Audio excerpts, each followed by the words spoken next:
ए मुकेश भैया, एगो ननद अपने भौजाई से कहा था, सुना का कहा था? अरे यमसुत आंगन में बाबूजी दुआरवा छोड़ी के अकेले पियवा रहेले बहारवा।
और सुना मुकेश भैया, सुनावा और का कहा था?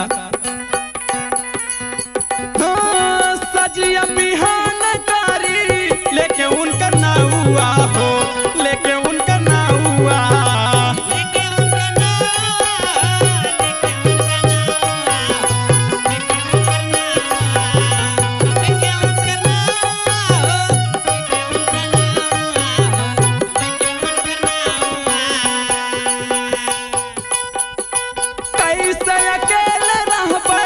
सैया जी के गाँवा हो, सैया जी के गाँवा,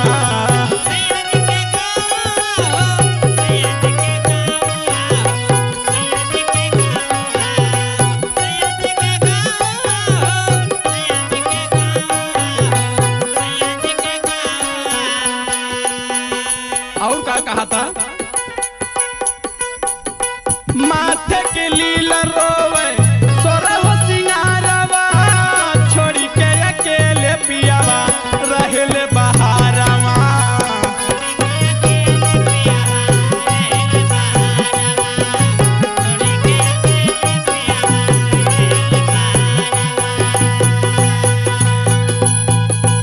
रहेले बहारवा हो, रहेले बहारवा छोड़ी के अकेले पियावा रहेले बहारवा।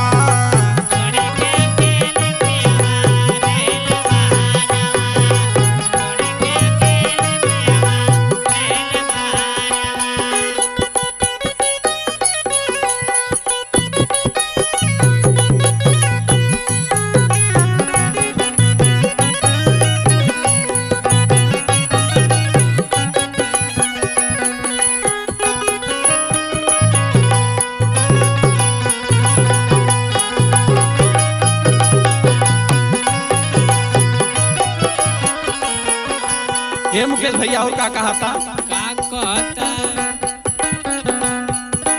जहिया से लेके आइले राजा मोर गावना हो, सैया मोर गावना,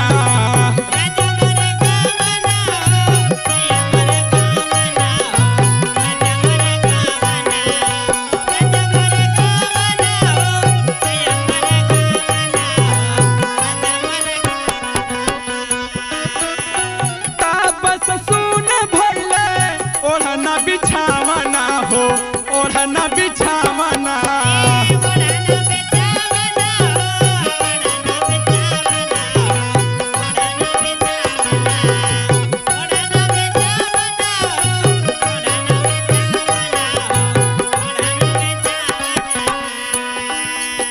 और अपने सैया से का कहा था? विष्णु मनीष ताकी राति के अजोरवा छोड़ी के अकेले पियावा रहेले बहारवा।